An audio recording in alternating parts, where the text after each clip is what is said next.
श्रीमद्भागवतम स्कंद 1 अध्याय 17 श्लोक संख्या भी 17। कली को दंड तथा पुरस्कार। धर्म उवाच एतत् वः पाण्डवेयानाम् युक्तमार्ता भयं वचः येषां गुणगणैः कृष्णो दौत्यादौ भगवान् कृतः।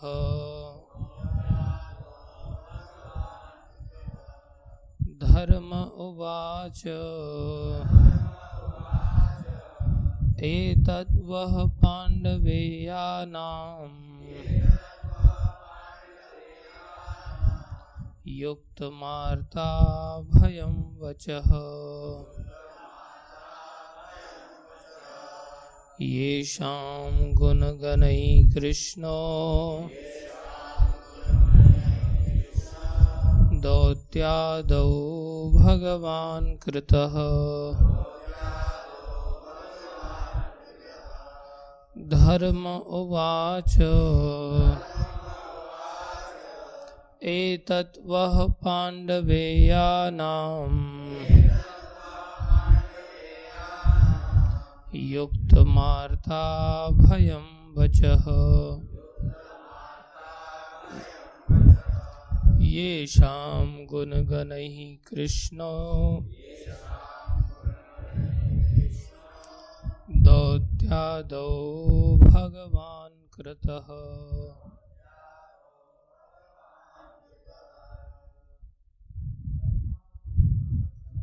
धर्म उवाच एतत् वः पाण्डवेयानाम् युक्तमार्ता भयं वचः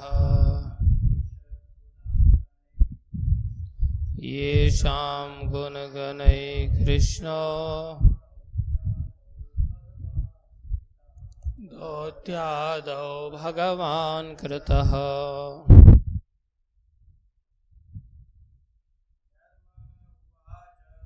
धर्म उवाच एतत् वः पाण्डवेयानाम् युक्तमार्ता भयं वचः येषां गुणगणैः कृष्णो दौत्यादौ भगवान् कृतः।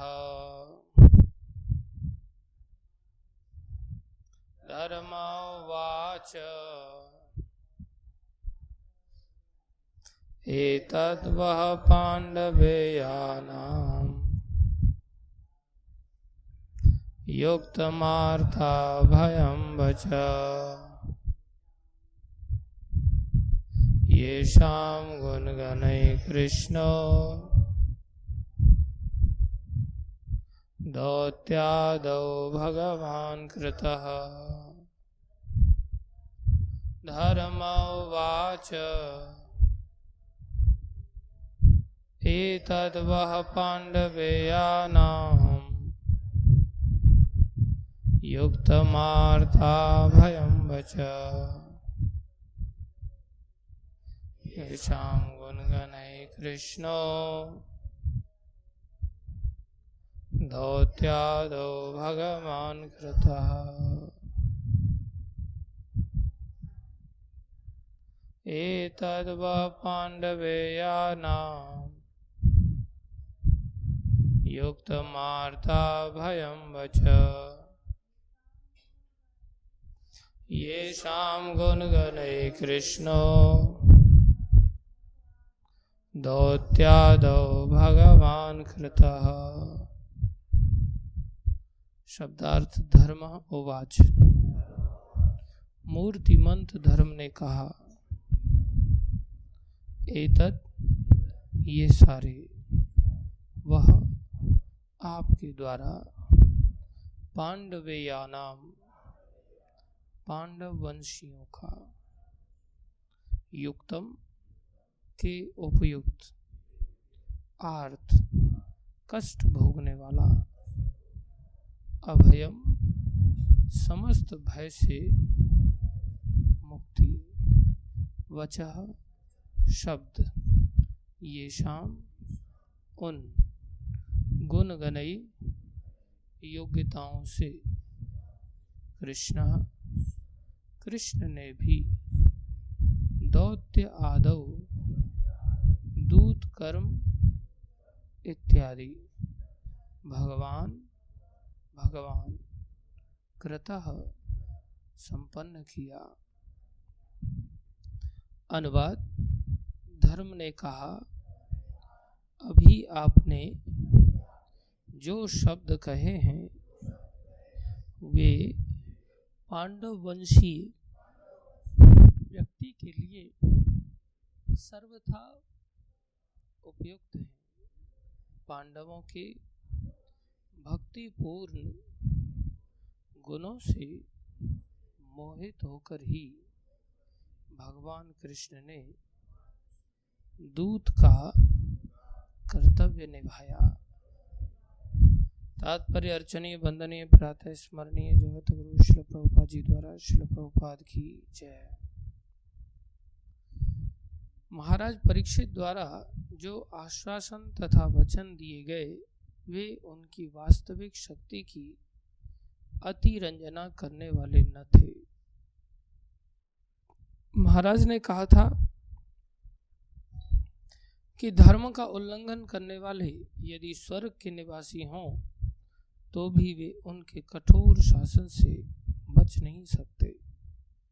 वे मिथ्या ही गर्वित नहीं थे, क्योंकि भगवत भक्त भगवान के ही समान और कभी कभी उनकी कृपा से उनसे भी बढ़कर शक्तिशाली होता है।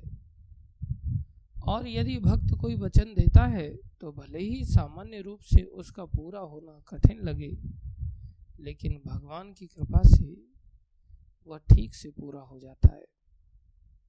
पांडवों ने अपनी अनन्य भक्ति तथा भगवान के प्रति पूर्ण शरणागति द्वारा भगवान का सारथी बनना या कभी कभी पत्रवाहक बनना संभव हो पाया। भक्तों के लिए भगवान द्वारा किए गए ऐसे कार्य उन्हें अत्यंत भाते हैं, क्योंकि भगवान उन अनन्य भक्तों की सेवा करना चाहते हैं। जो रामायण है ना, उसको उठा के ले आओ।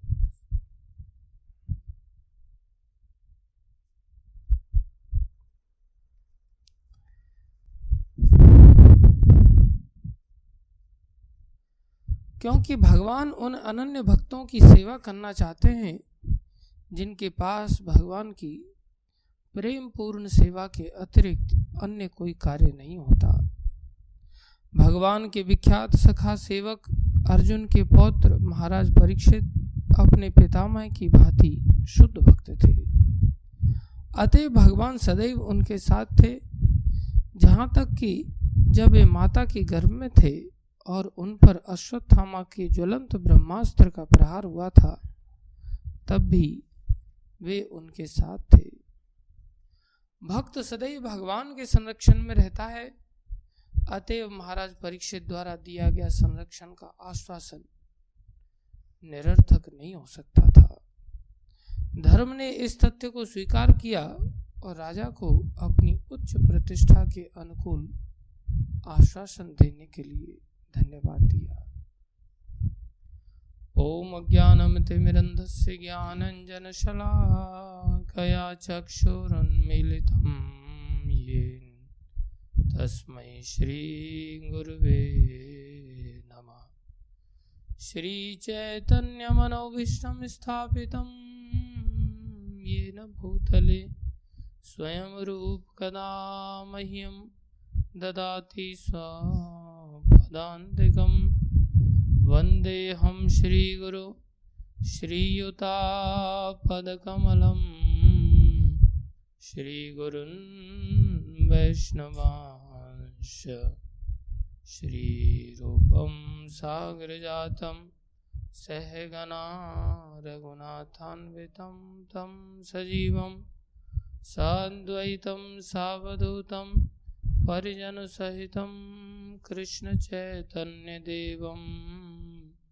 श्रीराधा कृष्णपदान् सहगना ललिता श्रीविशाखान्वितांश्च।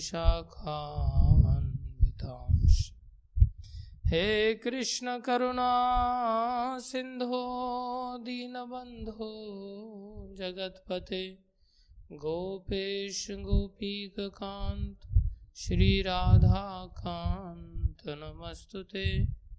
तप्त कांचन गौरंगी राधे वृंदावनेश्वरी वृषभानुसुते देवी प्रणमामि हरिप्रिये। वाञ्छाकल्पतरुभ्यश्च कृपा सिन्धुभ्यैव च पतितानां पावनेभ्यो वैष्णवेभ्यो नमो नमः। जय श्री कृष्ण चैतन्य प्रभु नित्यानंदा श्री अद्वैत गदाधर शिवासादि गौर भक्त वृंदा। हरे कृष्णा कृष्णा कृष्णा हरे हरे हरे राम राम राम हरे हरे। हरे कृष्णा कृष्णा कृष्णा हरे हरे हरे राम राम राम हरे हरे। हरे कृष्णा कृष्णा कृष्णा हरे हरे हरे राम राम राम हरे हरे। गुरुवे गौरचंद्राय राधिकाय तदालये कृष्णाय कृष्ण भक्ताय तद्भक्ताय नमो नमः। हरे कृष्णा। देखो, संसार में हम सभी वास्तविक तथ्यों से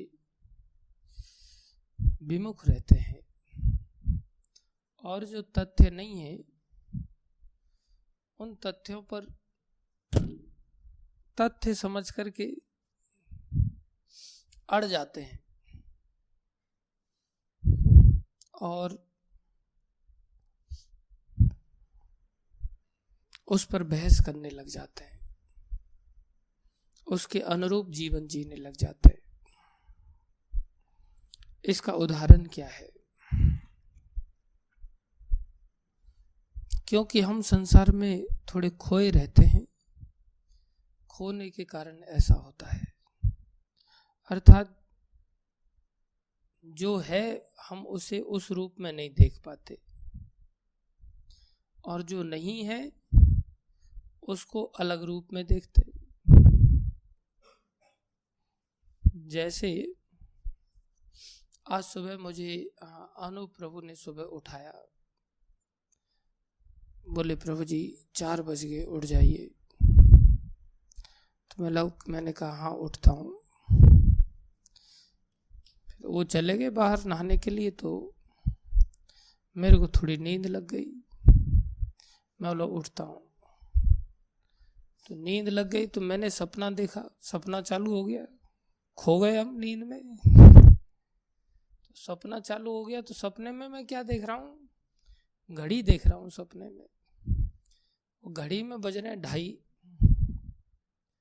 तो मैं जैसे ही वो नहा करके वापस आया, सपने में, अभी रियली में वापस नहीं आया, सपने में नहा के वापस आया, मतलब ये कैसा भद्दा मजाक है तुम्हारा यार, 2:30 बजे समय और तुमने 4 बजे बोल करके मेरे को उठा दिया फालतू। अभी तो 2:30 बजे। वो सपने में बेचारा थोड़ा सा डर गया, ऐसा मजाक नहीं करना चाहिए था मुझे, लेकिन घटना कुछ और ही घटी। वो 4 बजे के बाद 4:30 के आसपास 4:25 को वापस आए, बोले प्रभु जी आप सो रहे हैं? मैं बोला कितना बजा है? तो बोले 4:30 हो गए। मैं तो सोच रहा था मैं इनके ऊपर हावी हो रहा था अभी सपने में, 4:30 हो गए, अभी तो 2:30 बजे थे।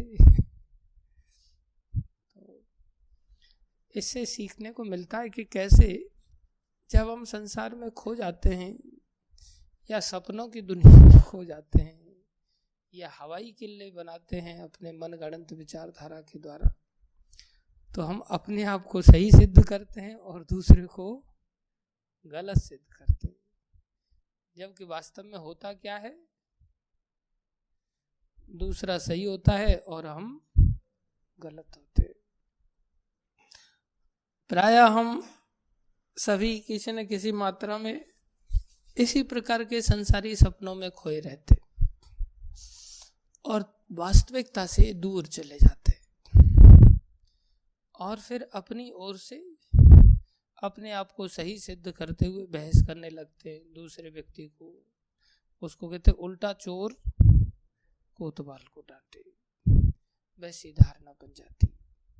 परिणाम ये होता है कि हम वंचित हो जाते हैं भक्ति से। जैसे आज हम मंगल आरती से वंचित हो गए, क्षमा चाहते हैं हम आप सभी से कि हम समय पर उपस्थित नहीं हो पाए।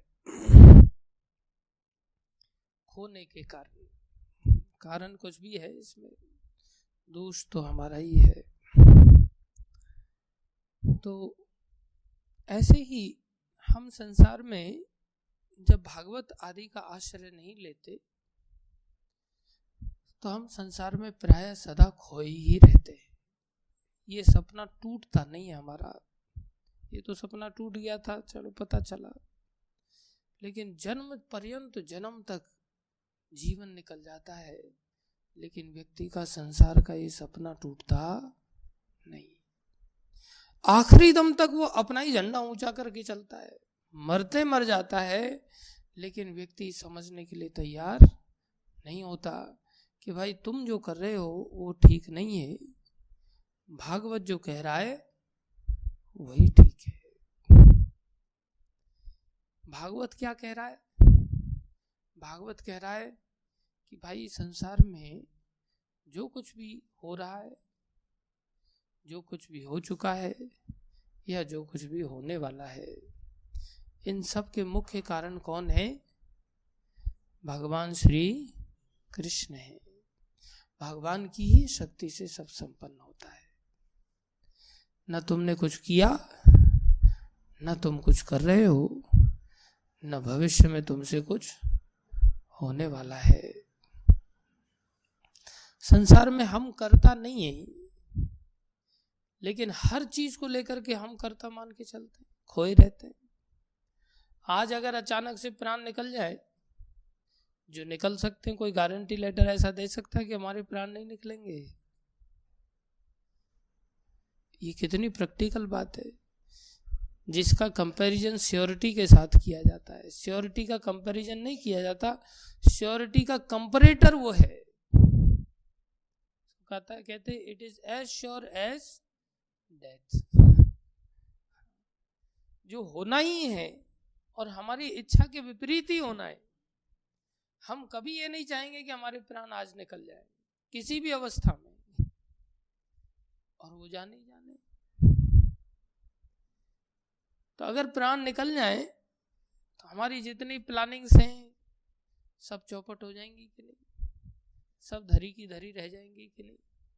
आगे की वो सब कार्यवाही कैसे होंगी? फिर कौन करेगा?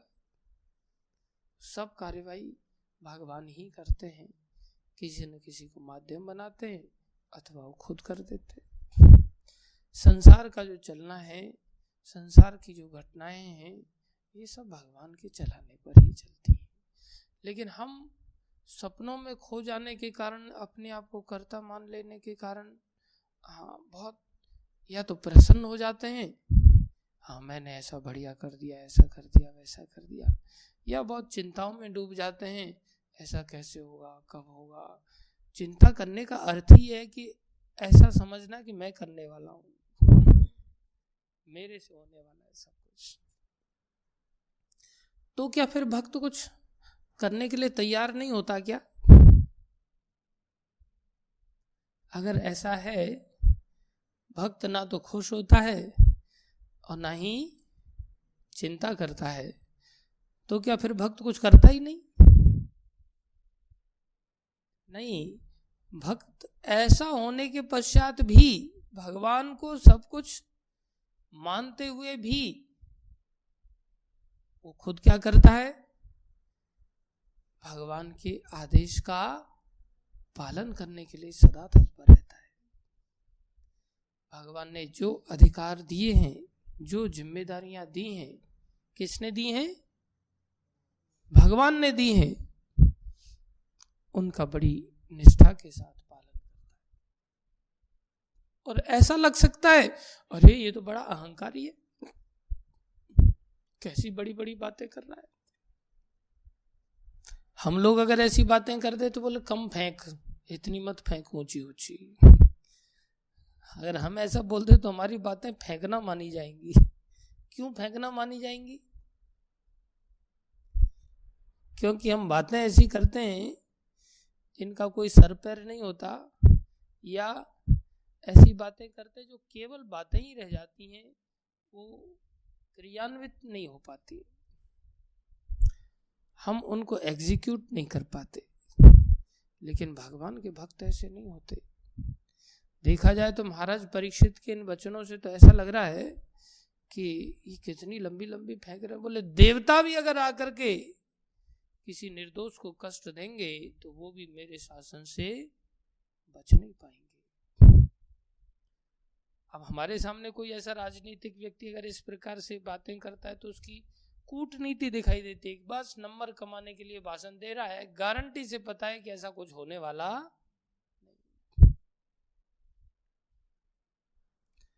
कई बार भक्त लोग भी ऐसी लंबी लंबी फेंक देते। राजनीतिक व्यक्ति संसार का फेंके तो अलग बात है, भक्ति जीवन में, भक्ति में लगे हुए लोग भी इस प्रकार से करे, ऐसा हो जाएगा, ऐसा कर देंगे, वैसा कर देंगे, ऐसा कर लेंगे, और दूसरे व्यक्ति को गारंटेड लगता है कि ऐसा कुछ करने वाला नहीं है, ये सिर्फ नंबर कमाने के लिए ऊंची ऊंची बातें कर रहा है। लेकिन यहाँ धर्म महाराज परीक्षित की बातों को प्रामाणिकता दे रहे हैं। धर्म अंदर ऐसा फील नहीं कर रहे हैं जैसा हम फील करते एक दूसरे से वार्ता करते समय। इससे पता चलता है कि एक आचरण भक्त का कैसा होता है कि दूसरा व्यक्ति सिर्फ बोलने से ही आश्वस्त हो जाता है। उसका जीवन, ऐसी जीवन शैली रहती है कि उसको सुनकर के दूसरा व्यक्ति एकदम से आश्वस्त हो जाता है। उसको करके देने की आवश्यकता उस समय तक नहीं होती आश्वस्त करने के लिए कि भाई जब हो जाएगा तभी आश्वस्त होगा, नहीं। भक्त आश्वासन देता है, अर्थात उसकी प्रामाणिकता इतनी है कि दूसरा व्यक्ति आश्वासन को ही गारंटेड मान लेता है कि ऐसा होने वाला है ही, ऐसा होगा ही। क्यों? किसने कहा है? भक्त ने कहा है। लेकिन ऐसा तभी होगा जब सामने वाला कौन होगा? भक्त होगा। इसलिए अगर शुद्ध भक्त ऐसा कह दे ना, भगवान आपको भक्ति का दान दे, बस उनके वचन का पालन करना ही पड़ेगा भगवान को। इसलिए वही उनका सबसे बड़ा आशीर्वाद हो जाता है अगर ऐसा ही मात्र कह देते हैं तो। इसलिए शुद्ध भक्तों की वाणी का बहुत महत्व हो जाता है। यहाँ पर देखो, धर्म ने कहा, अभी आपने जो शब्द कहे हैं, एतत् वह पांडवेया नाम, पांडवों के वंशजों की इतनी महिमा हो गई। बोले पांडव वंश ही इतना महान हो गया एक भक्त के आ जाने से ही। ना केवल उस भक्त के वचन की इतनी अहमियत हो जाती है, पूरे वंश की अहमियत हो जाती है, पूरा वंश ही इतना सराहनीय हो जाता है, सम्माननीय हो जाता है। एतद् वह पांडवेयानाम युक्तम आर्त अभयम वचः।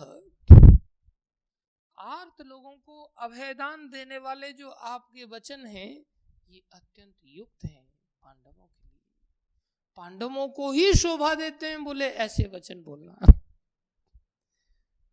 पांडव वंश को शोभा देते हैं ऐसे वचन बोलना, वो अपनी ओर से प्रामाणिकता दे रहे हैं। ये भक्त होते हैं। अब इससे क्या ये सिद्ध हो सकता है कि क्या भक्त कभी आर्त स्वयं हो सकता है? क्या भक्त अपने आप में भयभीत हो सकता है? जिस भक्त के वचन ही आश्वस्त कर दें सामने वाले व्यक्ति को, किस बात को लेकर के, किस बात को लेके?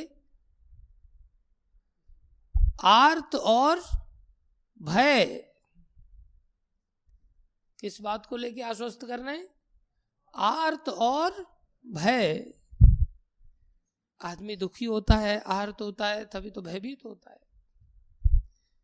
यहां महाराज परीक्षित के बारे में कहा जा रहा है कि आप पांडव वंश के ऐसे महान व्यक्तित्व हैं कि आपके वचन ही इतने शक्तिशाली हैं कि कोई व्यक्ति आपके वचनों से ही आर्तता उसकी चली जाएगी, आपके आश्वासन मात्र से उसका भय चला जाएगा। अर्थात भक्ति मार्ग कैसा है? अगर कोई भक्त हो तो वो आर्त हो सकता है, फिर किसी प्रकार के कष्ट से दुखी पाया जा सकता है, किसी प्रकार का भय उसके जीवन में हो सकता है? नहीं, वो दूसरों को भय से मुक्ति दिलाता है। अगर हमारे चित्त में भय है, हमारे चित्त में आर्त भाव है, दुखी हो रहे अंदर ही अंदर, और उस दुख को लेकर के भयभीत हो रहे, और उस चीज को लेकर के संसार की बहुत सारी चीजों को संग्रह करने में लगे हुए, समझ लो हम अभी शुद्ध भक्त नहीं बन पाए। अभी चर्चा हो रही थी भक्तों के साथ, तो बोले कि अब जो है सीजन आ रहा है, गेहूं की कटाई होगी, गायों के लिए बोले कम से कम 700 मन भूसा चाहिए और 25-30 कुंटल कम से कम खल चाहिए। आगे चल कर के इन सब चीज़ों के रेट बढ़ जाएंगे, और 50 कुंटल 100 कुंटल गेहूं चाहिए। बोले पूरा साल का खर्चा इस प्रकार से आश्रम का ये सारी व्यवस्थाएं बनेंगी उस प्रकार से। मैं देख रहा था कि भक्त चिंतित हो रहे थे इस बात को लेकर के। चिंता स्वाभाविक है, और ये चिंताएं कभी जाती नहीं है संसार से, चित्त में से कभी चिंता नहीं जाती। लेकिन जब हम भक्ति मार्ग का आश्रय ले लेते हैं, कंगाल होते हुए भी कभी चिंता नहीं आएगी। अन्यथा आपूर्ति करते करते जीवन भर निकल जाएगा, हमारे आर्त अवस्था का नाश होने वाला नहीं है। एक व्यक्ति एक घर की आपूर्ति नहीं करता, नौकरी चाकरी लगा रहता है, नौकरी चाकरी के पश्चात भी घर के लोगों से पूछो भाई संतुष्ट हो गए तुम लोग? कोई व्यक्ति बोल दे कि हाँ हम संतुष्ट हो गए, हमारी अब आपूर्ति हो गई, अब और नहीं चाहिए, कोई ऐसा कभी बोल सकता है? कभी नहीं बोल सकता। नौकरी करके मर जाता है वो, एक छोटे से घर को नहीं पाल सकता। यहाँ कई सारे आश्रम में भक्त लोग रहते हैं, पशुधन रहता है, सारी व्यवस्थाएं रहती हैं, और कोई नौकरी चाकरी नहीं करता, तो चिंता कितनी होनी चाहिए फिर? कोई इनकम का ऐसा सोर्स नहीं कि भाई फिक्स सोर्स हो कि भाई यहाँ से ब्याज रुपया आएगा, यहाँ से बिजनेस का पैसा आएगा, यहाँ से रूम रेंट आएगा, यहाँ से शॉप का रेंट आएगा, यहाँ से पुराना हमारा पैतृक संपत्ति आएगी, कहीं से कुछ आना नहीं, तो चिंता कितनी होनी चाहिए। लेकिन प्रभुपाद जी ऐसे शुद्ध भक्त थे, दूसरों की नौकरियां छुड़वा देते थे जो लगी हुई होती थी, और सारी की सारी चीजें भगवान देते थे। बोले क्यों देते थे? क्योंकि पांडव लोगों की तरह अगर किसी की भक्ति है तो क्या है, दौत्य आदौ, दौत्य माने दूत कर्म, दूत कर्म माने मैसेंजर बनना, एक पोस्टमैन का काम करना। आदौ माने बहुत सारे ऐसे कार्य किए भगवान ने। प्रभुपाद जी वर्णन कर रहे हैं कि उन्होंने रथ हाँका, सारथी बने भगवान। अभी मेरे को देहरादून जाना है तो मैं कल से विचार कर रहा हूँ कि यार कौन गाड़ी चला करके ले जाएगा। गाड़ी चलाना इतना सहज काम नहीं है, थकावट हो जाती है। रथ चलाना, और वो भी युद्ध के मैदान में, वहां कोई जीटी रोड थोड़ी बना हुआ है। कितनी धूल उड़ती है वहां, धूल ही नहीं, अस्त्र शस्त्र चल रहे हैं। और वहां पर सामने वाला व्यक्ति तो सारथी परिवार करता है कि पहले इसका रथ ही उड़ा देते हैं। उस स्थिति में भगवान सारथी बनने के लिए तैयार है, जिसमें केवल आपको रस्सियों को पकड़ना है। ऐसा नहीं कि धनुष बाण लेकर के साथ में चले, ढाल आदि साथ में लेकर के चले, अपनी तो रक्षा करें पहले। वो भगवान सारथी बनने के लिए तैयार है। प्रभुपाद जी दूत आदौ, ऐसा कौन करता है? बोले भगवान करता। कौन करता है? भगवान साक्षात करते हैं। क्यों करते हैं भगवान ऐसा? क्योंकि भक्त के गुण ही ऐसे होते हैं। ये शाम गुण गनई, ऐसे गुण हैं।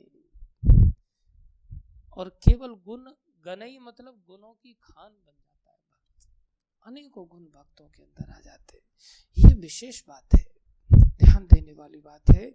भक्त का अर्थ ये नहीं है कि केवल कंठी पहन लिया, तिलक लगा लिया, कपड़े बदल लिए, माला झोली लटका लिया, जैसे आपके सामने मैं बैठा हूं। ये भक्त के लक्षण नहीं है, ये तो वेशभूषा मात्र है। भगवान इससे आकर्षित नहीं होते। भगवान किससे आकर्षित होते हैं? कोई अगर व्यक्ति नाम जप आदि भी कर रहा है और अगर गुण नहीं आए उसके अंदर, तब तक भगवान इस प्रकार की कृपा नहीं करते। तो नाम जप फिर करने की क्या आवश्यकता? तो नाम जप करने से ही ये सब गुण आएंगे, ऐसी बात नहीं, नहीं आएंगे। लेकिन जब आएंगे भगवान तभी आकर्षित होंगे। ये नहीं आज मैं नाम जप रहा हूं, भगवान मेरे लिए दूत क्यों नहीं बन रहे, मेरा मैसेज वहां क्यों नहीं पहुंचा रहे। आज मैं नाम जप रहा हूं, भगवान ने मेरे लिए रथ क्यों नहीं हाँक रहे, ड्राइवर बन के क्यों नहीं आए। आज मैं नाम जप कर रहा हूं, भगवान मेरे लिए डॉक्टर बन के क्यों नहीं आए, मेरे को बीमारी लगी। भगवान सब कुछ बन करके आते हैं। भगवान का वचन है, अनन्य चिंतयन्तो माम ये जना पर्युपासते तेषां नित्य अभियुक्तानां योगक्षेमं वहाम्यहम्। केवल चिंतन मात्र से ही, केवल चिंतन मात्र से ही जब निरंतर चिंतन हो जाता है, भगवान कहते तुम्हारा योग क्षेम तो मैं खुद ही संभालने लग जाता हूँ। उसी समय से अभी दर्शन नहीं हुए, अभी आदान प्रदान नहीं हुआ, केवल क्या हुआ है, चिंतन आरंभ हुआ है। भगवान की सत्ता को मान करके जब हम भगवत चिंतन आरंभ कर देते हैं, जैसे आज हम नोट का चिंतन आरंभ कर देते हैं, निरंतर दिमाग में नोट घूमता रहता है, कहीं से पैसा आ जाए यार, कहीं से 15 लाख रुपए आ जाए, 20 लाख रुपए आ जाए, आगे चल करके खल महंगी हो जाएगी। एक काम करते, खल को स्टॉक करके रख देते, उसको बेच देंगे, आगे चल करके कुछ आमदनी का स्रोत का जरिया बनाते हैं, ऐसा करते हैं, वैसा करते हैं।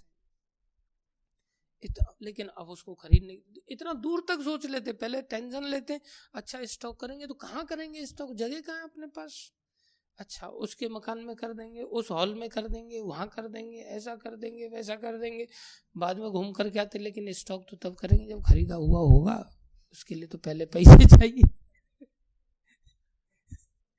सोच तो इतनी आगे तक चली जाती है, फिर वापस आते हैं, अरे पैसा फूटी कौड़ी नहीं है, एक बोरा खरीदने के लिए नहीं है, सोचने यार वहां तो 150 कट्टे आ जाएंगे, वो जगह बढ़िया है, 150 कट्टे आ जाएंगे। लेकिन बेटा 150 कट्टे तो तब आएंगे जब एक फूटी कौड़ी हो, एक कट्टे के लिए पैसा नहीं है, और स्टॉक करके बेच करके सब हवाई किले बन जाते। इसको कहते हैं चिंतन। कितना चिंतन चलता रहता है दिमाग में, बस कहीं से कुछ ऐसा आ जाए बस। हम देहरादून में जमीन आदि देखने के लिए गए तो एक बिल्डर था, तो हाँ इसको ले लेंगे, यहाँ फर्स्ट क्लास बन जाएगा, ऐसा बन जाएगा, वैसा बन जाएगा, और चिंता की कोई बात नहीं है, बहुत दिव्य बनेगा एकदम। तो फिर रास्ते में चलते चलते फिर वो कहता है बस 5,000 करोड़ का एक इन्वेस्टर चाहिए बस जो 5,000 करोड़ दे दे, बस ज्यादा नहीं। हमें हंसी आती थी। फिर उसकी ऑफिस में गए तो वहाँ 2 ही चेयर की जगह दूसरी 2 अन्य चेयर आ ही नहीं सकती, मतलब इतनी सी छोटी सी जगह में, और ये अपेक्षा कर रहा है कि 5,000 करोड़ का इन्वेस्टर मिल जाए। बस कैसे मिल जाएगा, हवाई किले इतने ऊंचे ऊंचे बना रहा है। केवल कोरा आश्वासन, लेकिन भक्त ऐसे कोरे आश्वासन में नहीं स्वयं जीते, ना ही दूसरों को आश्वस्त इस प्रकार से करते। भक्त ऐसे होते हैं जो भक्ति के बल से कुछ भी असंभव भी संभव कर सकते। श्रीवास ठाकुर जिनके आंगन में भगवान नित्य प्रति कीर्तन करते हैं, श्रीवास ठाकुर के घर में रात भर कीर्तन होता है, सारी रात महाप्रभु अपने पार्षदों के साथ कीर्तन करते। वो स्वयं भी एक पार्षद हैं, और सारी रात कीर्तन करने के बाद ये नहीं कि सारा दिन टांग पसार के सोते, बोले सारी रात कीर्तन किया।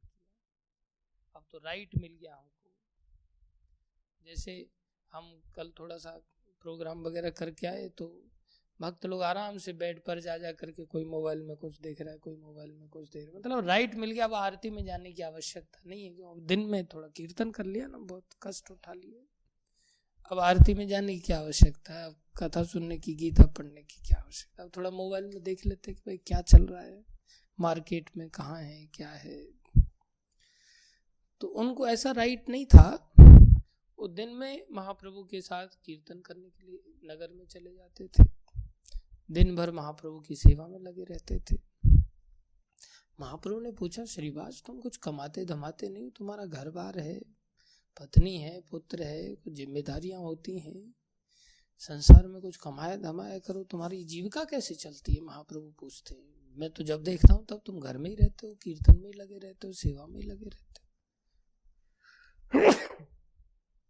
महाप्रभु की इस बात को लेकर के श्रीवास ठाकुर हंस जाते हैं और कहते हैं महाप्रभु मेरा भरण पोषण जब नहीं होगा ना, वो स्थिति तब होगी जब लक्ष्मी देवी कटोरा लेके भीख मांगने लग जाएंगी। जब लक्ष्मी देवी के हाथ में कटोरा आ जाएगा, जब वो भीख मांगने लग जाएंगी, तब मुझे थोड़ी चिंता करने की आवश्यकता हो सकती है कि मेरा घर कैसे चलेगा। जब तक वो भीख नहीं मांग रही है तब तक तो मुझे चिंता की आवश्यकता है नहीं। फिर वो कहते हैं अगर वो भीख भी मांगेंगी ना तब भी मुझे चिंता की आवश्यकता नहीं, क्योंकि महाप्रभु मेरे यहाँ पर निवास करते हैं। बोले जिनकी सेवा में करोड़ों लक्ष्मियां लगी रहती हैं, इसलिए जब मैं महाप्रभु का आश्रय लेकर के चल रहा हूँ तो मुझे चिंता करने की आवश्यकता क्या है। इसलिए मुझे चिंता की कोई आवश्यकता नहीं, मेरा भरण पोषण तो आप ही करें। तब श्रीवास ठाकुर को चैतन्य महाप्रभु कहते हैं हाँ श्रीवास ठीक कह रहे हो तुम, लक्ष्मी देवी हो सकता है कटोरा लेके भीख मांगे, लेकिन तुम्हारे घर में किसी चीज की कमी नहीं होगी। चैतन्य महाप्रभु ने आश्वासन दिया। ऐसा क्यों? क्योंकि स्वयं भगवान है, सारी प्रकृति के स्वामी वही हैं, चीजों के स्वामी वही हैं।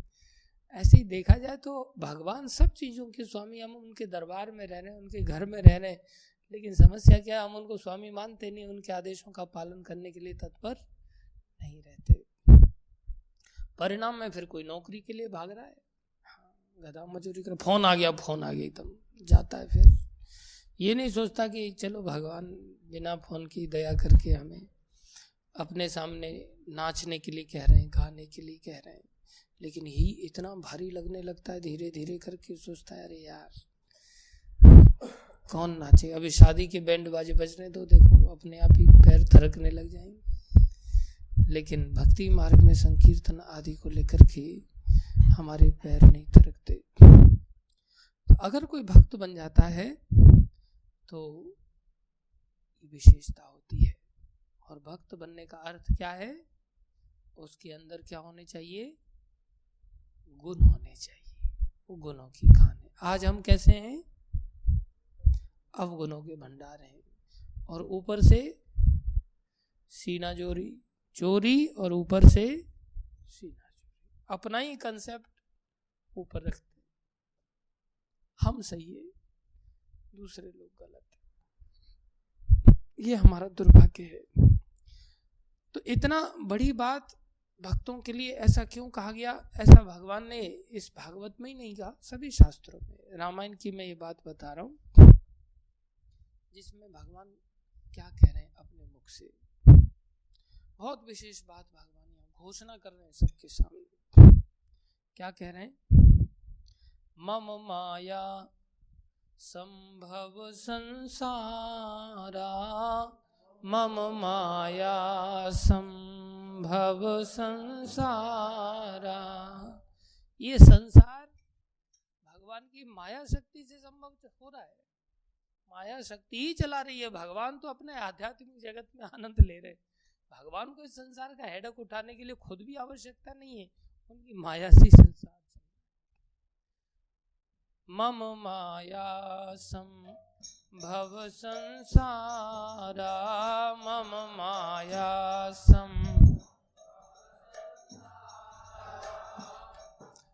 ये कपिल कहाँ चला गया यहाँ से? अच्छा, इतना जल्दी वैसे उठ जाता है वो खुद, बाकी दिनों में तो सोता रहता है, वो सोता रहता है, तब कुकिंग करने कौन जाता है? उसको समझाना है ऐसी बात।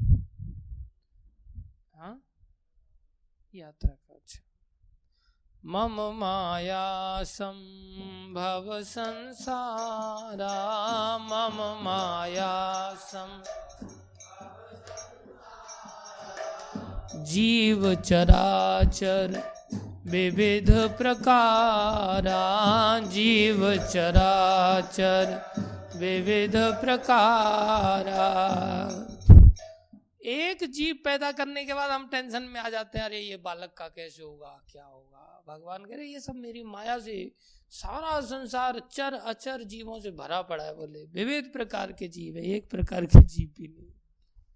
सब मम प्रिय सब मम उपजाए, सब मम प्रिय सब मम उपजाए।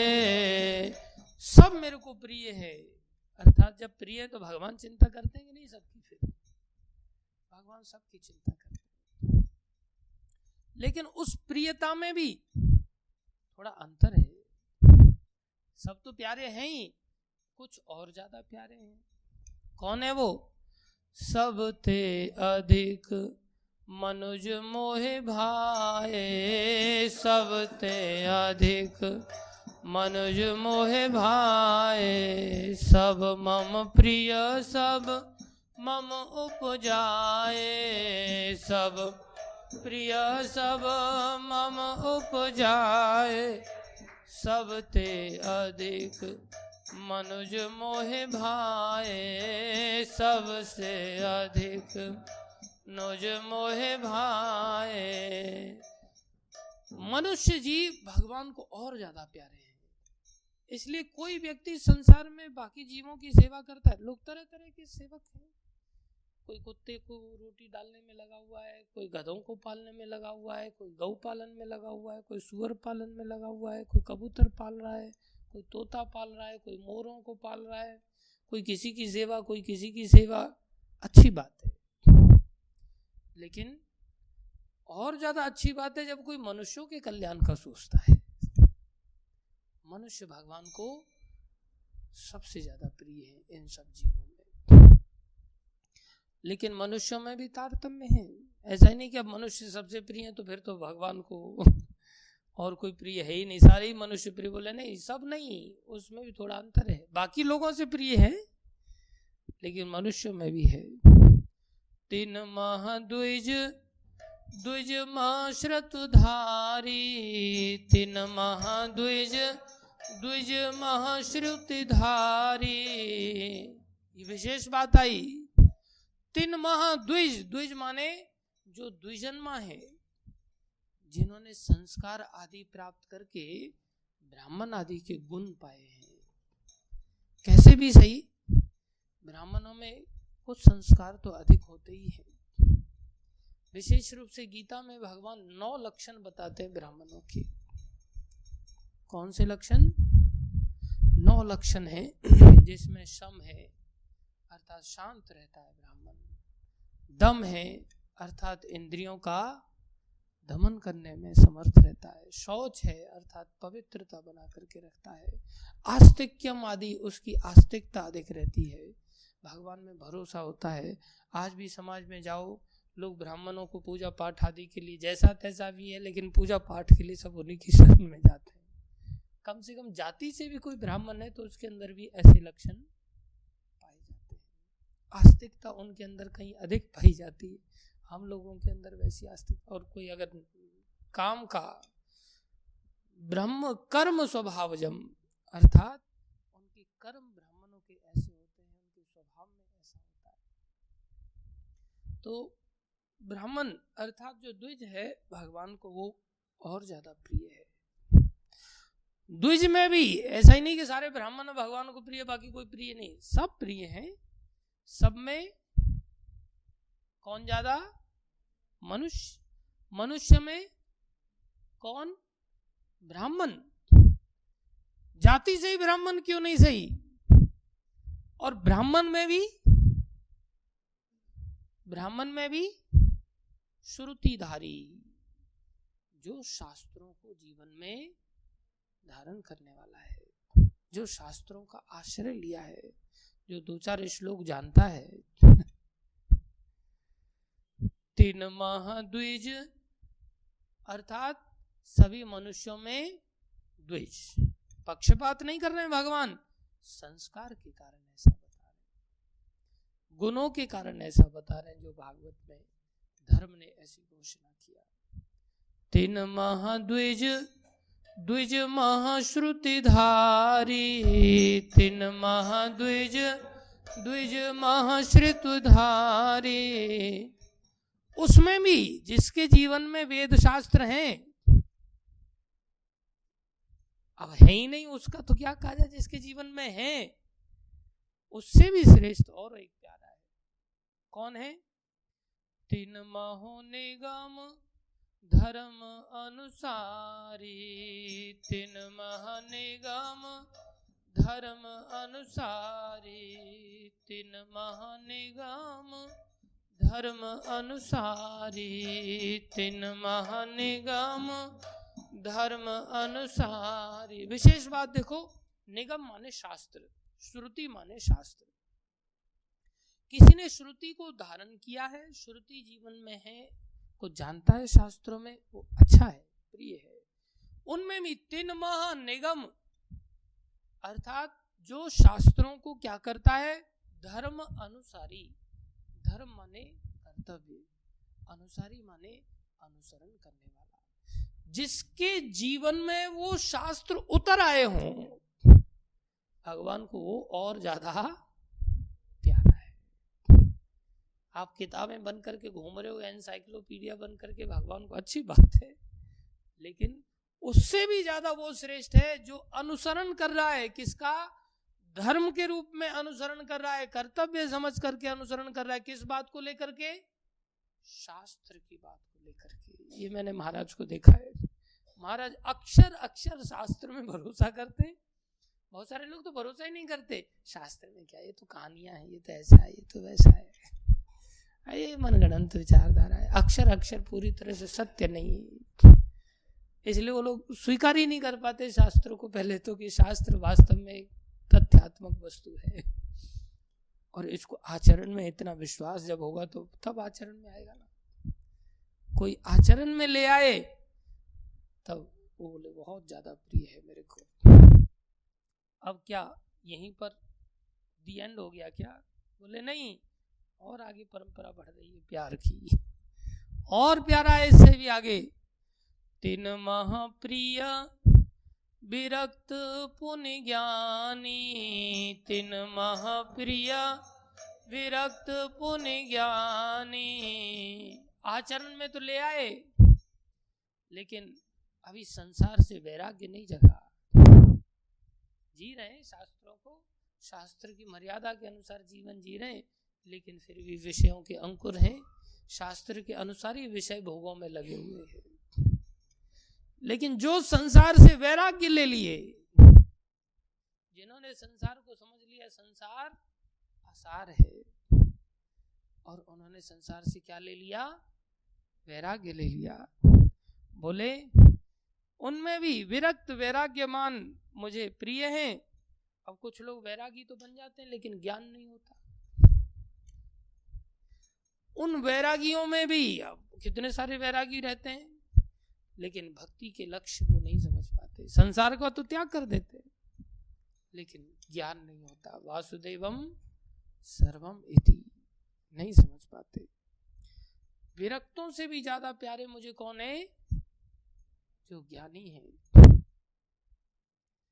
अब ज्ञानी से भी और आगे है, तीन महाप्रिय विरक्त पुण्य ज्ञानी, तीन महावीर विरक्त पुण्य ज्ञानी, ज्ञानी होते अति प्रिय विज्ञानी, ज्ञानी होते अति प्रिय विज्ञानी। ज्ञानी से भी अति प्रिय। किसी को पता है कि हाँ भगवान सर्वे सर्वा है, लेकिन भगवान का भजन नहीं करता, अर्थात अभी उस विज्ञान में नहीं उतर पाया है। समझ रहे हो? भक्ति के शास्त्रों को उतारने वाला व्यक्ति विज्ञानी है, उससे पहले अन्य शास्त्रों को उतारने वाला श्रुतिधारी आदि था। भक्ति शास्त्रों को जीवन में लाने वाला ज्ञानी होते अति प्रिय विज्ञानी, ज्ञानी होते अति प्रिय विज्ञानी, ज्ञानी होते अति प्रिय विज्ञानी, ज्ञानी होते अति प्रिय विज्ञानी। अच्छा, इससे भी कोई प्यारा है? बोले हाँ। तिन ते पुनि मोहे प्रिय निज दासा, तिन ते पुनि मोहे प्रिय निज दासा, उनसे भी प्यारे मुझे मेरे दास होते हैं। भक्ति तो कर रहे हैं लेकिन अभी दास नहीं बने, अभी संबंध ऐसा नहीं बना कि दास के रूप में स्वीकार किए जाए। लेकिन अब दास बने, गुरुजनों का आश्रय लेकर के क्या बने? दास बने, लेकिन दास गुण वाले होने चाहिए, नाम वाले नहीं। जैसे नाम वाले हम दास हैं। तिन ते पुनि मोहे प्रिय निज दासा, तिन ते पुनि मोहे प्रिय निज दासा, जेहि गति मोर न दूसरी आशा, जेहि गति मोर न दूसरी आस। दासों का लक्षण बता रहे, बोले दास कौन है? जिसकी गति मैं ही हूं और कोई दूसरी आशा नहीं करता, बोले वो दास है। ये नहीं चलो मोबाइल की आशा करके बैठे हैं, पैसे की आशा करके बैठे हैं, संसारी नाते रिश्तों की आशा करके बैठे हैं, सबको एकदम सेटलमेंट कर करके चल रहे हैं। ये इनके इन प्रकार सब जगह पे कुंडी अटका करके ये इनके इन प्रकार चल रहे हैं। यहाँ से भी कुछ आमदनी होगी, यहाँ से भी कुछ आमदनी होगी, जिससे क्या होगा? मेरा भरण पोषण होगा, मेरी कंट्रोल में आएगा, मेरे नाम पे पासबुक हो जाएगी, सब कुछ मेरे पास होगा। नहीं, संसार को लूटना है लूटो, लेकिन कृष्ण के लिए, अपने लिए नहीं। अपने तिन ते पुनि मोहे प्रिय निज दासा, तिन ते प्रिय मोहे जेहि गति मोरे न दूसरी आशा, जेहि गति मोर न दूसरी आस। पुनि पुनि सत्य कहूँ ते पाही, पुनि पुनि सत्य कहूँ तो पाही। मैं सत्य कह रहा हूँ क्या? मोहि सेवक सम प्रिय को नाही, मोहि सेवक प्रिय सम को नाही, मोह सेवक सम प्रिय को नाही, मोह सेवक सम प्रिय को नाही। मुझे सेवक से प्रिय और कोई नहीं। कोई सोचे ब्रह्मा बड़े प्यारे लगते होंगे भगवान को, शिव जी बड़े प्यारे लगते होंगे। भगवान कह रहे हैं भगतिहीन बिरंच किन होई, भगतिहीन बिरंच किन होई। भक्ति से हीन अगर ब्रह्मा भी है ना, ऐसे भी हुए हैं, ब्रह्मा से ही तो पतन होता है। भक्ति वाले ब्रह्मा दुर्लभ होते हैं। भगतिहीन बिरंच किन होई, भगतिहीन बिरंच किन होई। सब जीवहु सम प्रिय मम सोई, सब जीवहु सम प्रिय मोह सोई।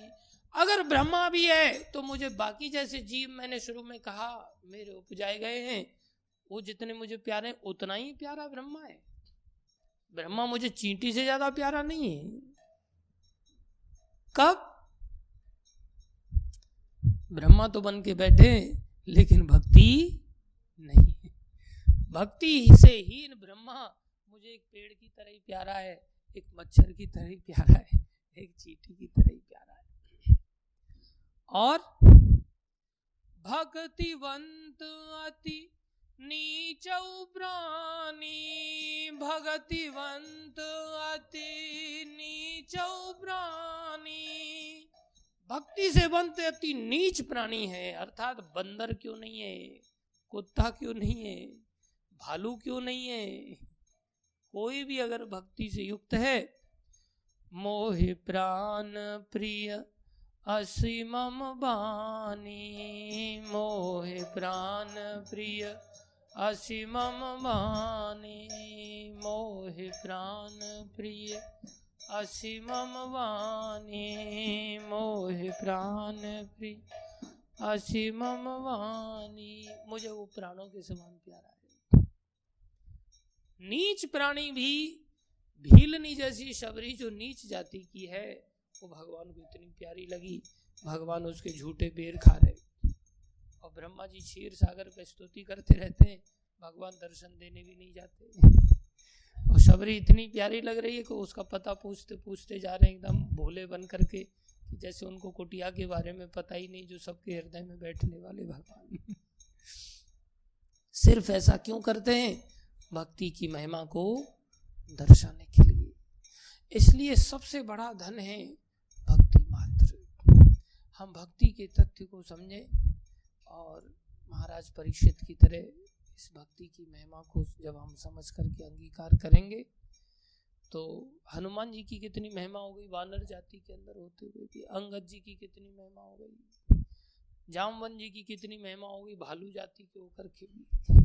भगवान को सब कितने प्यारे बन गए। भगवान ने क्या चीज की कमी इनके जीवन में रखी। और भैया जो भक्त नहीं बनता वो जीवन भर रोता ही रहता है। इसलिए भक्त की एक ही गति होती है, केवल भगवान श्री कृष्ण ही चाहिए उसको, और कुछ नहीं चाहिए। फिर भगवान को ऐसे भक्त चाहिए, भगवान को भी फिर और कुछ नहीं चाहिए। भगवान प्राण के समान प्यारे अपने भक्तों को समझते हैं। और ऐसा ही हमारे आचार्यों ने भी वर्णन किया है, जिसमें वो कहते हैं कि वैष्णव मेरे प्राण है। वैष्णव कैसे हैं? मेरे प्राण की तरह। एक बार करुणा करो वैष्णव गोसाई, एक बार करुणा करो वैष्णव गोसाई। पतित पावन तुम बिन केहु नाई, पतित पावन तुम बिन केहु नाई। जहाँ निकट गेले पाप दूर जाय, जहाँ निकट गेले पाप दूर जाय। ए मन दयाल प्रभु के बकुथ पाए, मन दयाल प्रभु के मकुथ पाए।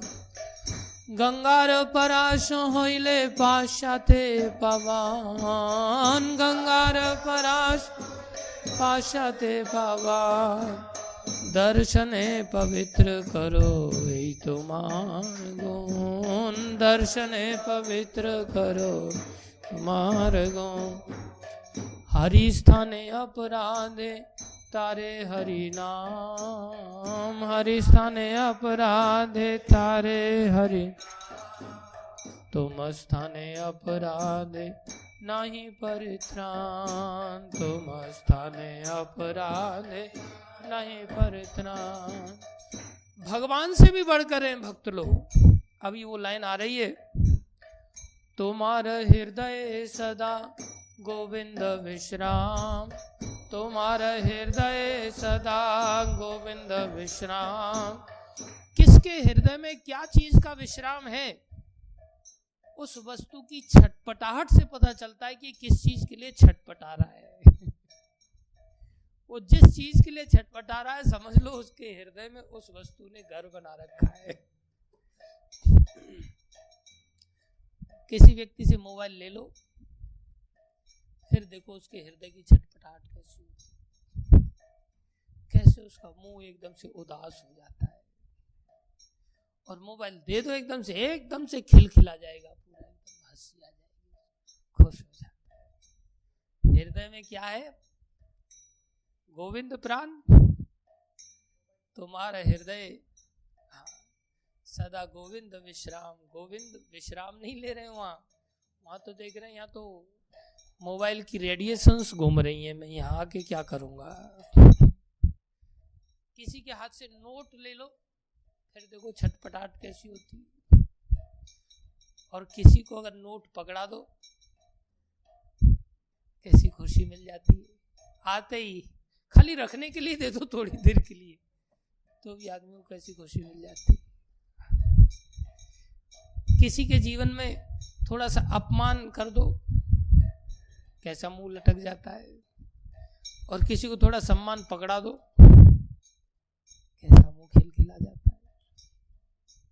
हृदय में अहंकार बैठा हुआ है, हृदय में अहंकार का वास है। किसी की इच्छा पूर्ति, कामनाएं इतनी ज्यादा हैं,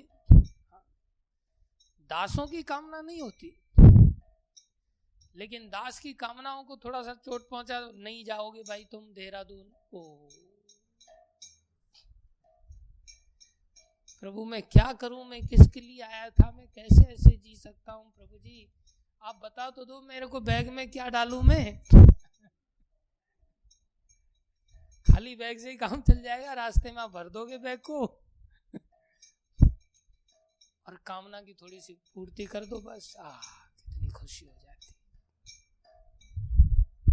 किसी को बोल दो बस भाई तुम नहीं जा सकते जगन्नाथपुरी, बस अब तो मैं ओसी बन गया, अब मेरे को कौन रोक टोक लगाएगा।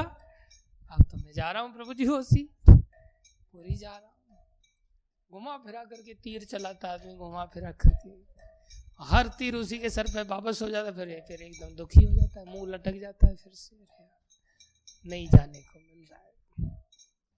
ये सब चीजें हमारे हृदय में विश्राम पाती हैं। पत्नी अगर चली जाए देखो कैसी छटपटाहट होती है, पत्नी आ जाए कैसी खुशी मिलती है। बहुत दिन हो गए बच्चों से मिले नहीं, पति परेशान हो रहे होंगे मेरे वहां। मैं तो चाहती हूँ धाम में आश्रय लेना, भगवान का आश्रय लेना, लेकिन मेरे पति किसी काम से गए, उनको कौन खिला रहा होगा, कौन पिला रहा होगा, वहाँ परेशान हो रहे होंगे। वो सब कुछ तो मैं ही करने वाले हैं ना, भगवान तो किसी का भरण पोषण करते नहीं। वो पति परेशान हो रहा होगा, पति सोचता पत्नी परेशान हो रही होगी। खुद परेशानियों का पिंड है और दूसरों की परेशानियां मिटाने चला है, धूर्तवाद है। ये सब हृदय में हमारे विश्राम पाते हैं, जिस कारण से हमें छटपटाहट होती है। घर की कोई चीज थोड़ी सी गायब हो जाए, कैसी छटपटाहट होती है। मंदिर में से सारा मंदिर ही कोई लूट के ले जाए, कोई फर्क नहीं पड़ता। हृदय में कोई पानी भी नहीं हिलता, कोई चीज वेस्ट हो रही है, कोई फर्क नहीं पड़ता। क्योंकि मंदिर थोड़ी हमारा वास कर रहा है हृदय में, घर वास कर रहा है हृदय में, सब चीजें वास कर रही है। लेकिन भक्त कैसे होते हैं? तुम्हारा हृदय सदा गोविंद विश्राम, तुम्हारा हृदय सदा गोविंद विश्राम। बाहर 2 गाड़ियां खड़ी होंगी ना, बैटरी रिक्शा, एक तो बढ़िया कपड़े से पोछ पुछा करके एकदम फर्स्ट क्लास खड़ी हो जाएगी, और दूसरी गाड़ी सड़ती रहे। कभी उस पर यह भी नहीं कि भाई थोड़ा सा कपड़ा इस पे भी मार देते, ये भी उसी बैटरी से चलती है। चार्जिंग इसकी भी मंदिर के ही उससे वायर से होती है, जिस वायर से मेरी चार्जिंग होती है। थोड़ा इसको भी थोड़ा साफ कर देते, थोड़ा इसको भी संभाल करके रख दे, क्या फर्क पड़ रहा है? मंदिर की है ना, सड़ने दो उसको, जंग लगने दो। बाकी हमें पैसा देती है, वो थोड़ी पैसा देती है, वो तो बस ऐसे ही खर्चा पानी। न मंदिर वास कर रहा है भगवान का, न भक्त वास कर रहे हैं, न भगवान वास कर रहे हैं। और चाहिए कौन? अंत समय में चाहिए भगवान। बेटा यमदूत मिलेंगे बढ़िया एकदम। तुम्हारा हृदय सदा गोविंद विश्राम, तुम्हारा हृदय सदा गोविंद विश्राम। अगर किसी के हृदय में वास्तव में गोविंद विश्राम पाते हैं तो भगवान क्या कहते हैं? गोविंद कहे न मोरा वैष्णव परान, गोविंद कहे न मोरा वैष्णव। जो बात रामायण में भगवान ने कहा वही बात यहाँ पर आचार्य बता रहे, अलग नहीं है कुछ। प्रति जन्मे कौरी आशा, जो इतने प्यारे हैं भगवान के, नरोत्तम ठाकुर जो राजा के बेटे हैं, वो कह रहे मेरी तो जन्म जन्म तक यही आशा है। प्रति जन्मे कौरी आशा चरने रधूली, प्रति जन्मे कौरी आशा चरने रधूली। भगवान की चरण धूली की कामना मत करो। और वैसे भी वो इतने ताकतवर थोड़ी है जितने भक्त ताकतवर हैं। भगवान की कृपा से भक्त ज्यादा शक्तिशाली है, और वो साक्षात है। हिल रहे हैं, डोल रहे हैं, बातचीत कर रहे हैं प्रभुपाद जी, गुरु महाराज। प्रति जन्मे कौरी आशा चरने रधूली, प्रति जन्मे कौरी आशा चरने। नरोत्तमे करो दया अपनार बोली, नरो करो दया अपनार बोली। नरोत्तम ठाकुर कह रहे हैं मेरे अंदर तो ऐसे गुण नहीं है, जबकि वो भक्तों की टट्टी उठाते हैं। फिर भी कह रहे हैं मेरे अंदर ऐसे गुण नहीं है कि मैं इस अधिकार को व्यक्त कर सकूं कि मैं आपका हूं, मेरा ऐसा अधिकार नहीं है। इतनी सेवा करने पर भी कह रहे हैं मैं ऐसा नहीं कह सकता कि मैं आपका हूं, आप मेरा ध्यान रखिए, नहीं, आप ही मुझे अपना मान लेना, आप अपनी ओर से मुझे अपना बना लो। मेरा तो कुछ भी समर्पण करने के पश्चात भी इतनी औकात नहीं है कि मैं अपने को ये घोषित कर सकूं और एक्सपेक्ट कर सकूं कि आप मुझे अपना मान लो पक्की तरह से। नहीं, आप दया करके मुझे अपना बोलो, ये आपके पास राइट है, मेरे पास ऐसी सेवा करके भी राइट नहीं है। अर्थात हम भक्तों को नचाएं नहीं, भक्तों को जबरदस्ती नहीं करना चाहिए, पुश नहीं करना चाहिए, हमें उल्टा उनसे पुश होना सीखना चाहिए। ये भक्ति है। नरोत्तमे करो दया अपनार बोली, नरो करो दया अपनार बोली, नरोत्तमे करो दया अपनार बोली, नरो करो दया अपनार बोली। राजा के पुत्र हैं और अपने गुरु महाराज जो कि लोकनाथ महाराज हैं, विरक्त हैं, परम विरक्त हैं, उनका मल उठाते हैं रोज। और अगर किसी आज के समय में अगर किसी सेवक को ये बोल दो ना, भाई ये काजू बादाम तेरे लिए नहीं है, बस उसका हृदय एकदम से ठंडा पड़ जाता है। सोचता अरे यार, थोड़े से बच जाते थे, थोड़े खाने को मिल जाते थे मेरे को, अभी बचे हुए अभी दूसरों को बांटने के लिए दे दिया। मैंने ऐसे क्या गलती कर दी कि मुझे नहीं है? ये क्यों नहीं दिमाग में आया कि उसने ऐसी क्या गलती नहीं की कि उसको क्यों नहीं मिल रहा है, मुझे ही क्यों मिल रहा है? क्या मैंने पूछा कि मैं खाने का अधिकारी हूं कि नहीं हूं? नहीं। हाँ, ये पूछा खा लूं क्या मैं सीधा? ये क्यों नहीं इंतजार किया कि जब मेरा अधिकार होगा तो मुझे खुद ही बोला जाएगा? ये क्यों नहीं कहा कि मैं चलो जाकर के मिट्टी उठा लूं क्या? नहीं, मेरे को योग्य समझेंगे तो मिट्टी उठाने के लिए बोला जाएगा, तब तक नहीं बोला जाएगा। ये कॉमन सेंस की बातें हैं। इससे पता चलता है हमारी खिचड़ी कितनी कच्ची है, अभी हम कैसे कच्चे भक्त हैं। लेकिन पक्के भक्त बनने में थोड़ी सी देर लगी।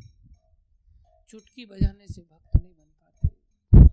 भक्त लोग भी दया करते हैं, ठीक है भाई थोड़े समय आराम फरमा लो, कोई बात नहीं।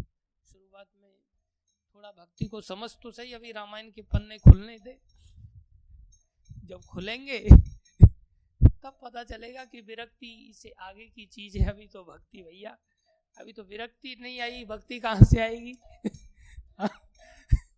थोड़ा पन्ने खुलने दे, थोड़ा सा शिकंजे में आने तो दे अपने आप को, तब तक तो बेटा ऐश कर ले, आराम से सोता रहे, खाता पीता रहे, कोई बात नहीं। प्रभुपाद जी भी कहते थे कि पहले साल भक्त को खाने पीने देना चाहिए, उसके बाद फिर पन्ने खुलते हैं तो फिर अपने आप ही जीवन में बदलाव अपने आप ही लाता है, वो भी कहना नहीं पड़ता। जैसे आप सब भक्त लोग हैं, अच्छे भक्त हैं, अच्छे सेवक हैं। प्रभुपाद की जय, श्री गुरु महाराज की जय, अनंत कोटि वैष्णव वृंद की जय, आप सब भक्तों की